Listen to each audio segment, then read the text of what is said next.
जैसे आर्टिकल 370 जब वापस लिया तो आपको इस बात की चिंता नहीं थी कि ये मिडिल ईस्ट के देश नाराज हो जाएंगे, कोई अरब कंट्रीज हमसे नाराज हो जाएंगे, हमारे 4 काम बंद कर देंगे?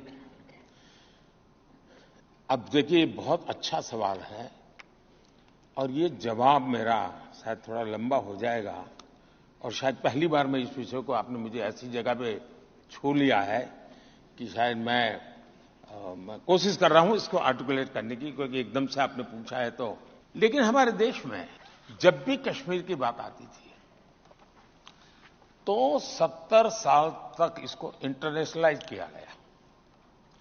दुनिया का हर देश कश्मीर के मुद्दे पर भारत को कटघरे में खड़ा करता था। थोड़ी बहुत अटल जी ने कोशिश की थी कि टेररिज्म को सेंटर पॉइंट लाए, लेकिन कुल मिलाकर के दुनिया में, और इसलिए 370 के संबंध में भी यह स्वाभाविक था कि दुनिया कोई बहुत बड़ा नाराजगी व्यक्त करेगी। हुआ उल्टा।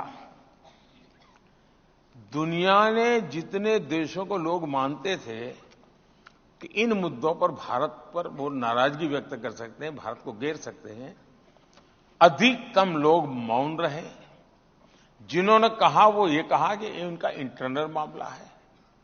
दुर्भाग्य ये है कि अरब देश तो शांत रहे, दुनिया के सभी इस्लामिक देश शांत रहे, मेरे देश की कांग्रेस चू चू करती रही।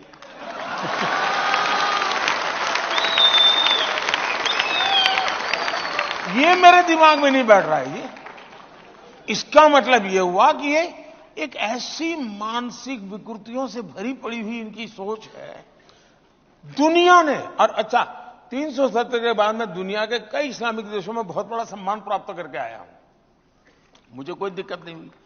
370 के बाद मेरे 8 लोगों को, मेरे देशवासियों को फांसी हुई थी। 370 के बाद की घटना है। उनको जिंदा वापस लेके आ गए। उस समय मोदी जी, मैं बहुत सारे जो हमारे ऑपोजिशन के लोग हैं उनके बयान सुनता था। जब कतर में हमारे लोगों को फांसी की सजा हो गई, वो जेल में थे, ओवैसी ने कहा अरे मोदी जी तो कहते थे उनके बड़े संबंध हैं, क्या हुआ? अरे ये तो विश्वगुरु बनते थे, क्या हुआ? किसने कहा कि कतर, मोदी जी कहते थे इज माई सेकंड होम, अब कुछ नहीं कर पा रहे? या तो उन्होंने मोदी का पूरा स्टडी नहीं किया है, या तो वो मोदी की बात आई उस समय मीडिया में जाएंगे तो थोड़ी जगह मिल जाएगी इसलिए चले जाते हैं। क्योंकि मोदी एक ऐसी ब्रांड है जिसके कारण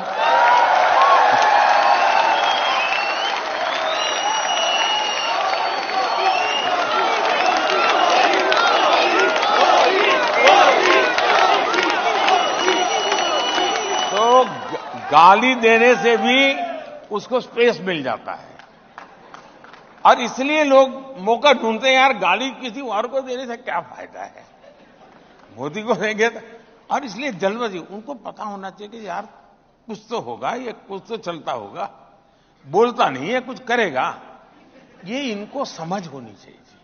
अब इतने साल हो गए, अब मेरा और मेरे कोई सीक्रेट कुछ नहीं है, ओपन है जी। कोई ढंग से बराबर स्टडी करे, मीडिया के लोग भी नहीं करते जी, माफ करना। ढंग से स्टडी करे तो वो कह सकता है ये हुआ है ना, देखिए 3 दिन के बाद मोदी ये कदम उठाएगा, 5 दिन के बाद ये उठाएगा, 7 आप तय कर सकते हैं। लेकिन आपको तैयारी नहीं, क्योंकि आपने एक बनी बनाई परसेप्शन में जीना चाहते हो, उसी को फैलाओ और उसके अनुकूल कुछ एनेक्डोट मिल जाए तो ढूंढते रहते हो। इसके कारण सारे के सारे लोग फेल हो जाते हैं। इस बार भी उनको लगता था कि 400 पार, आखिरकार स्थिति क्या हुई? इन सबको कहना यह पड़ रहा है कि 400 पार नहीं हो सकती। ऑपोजिशन क्या कहता है?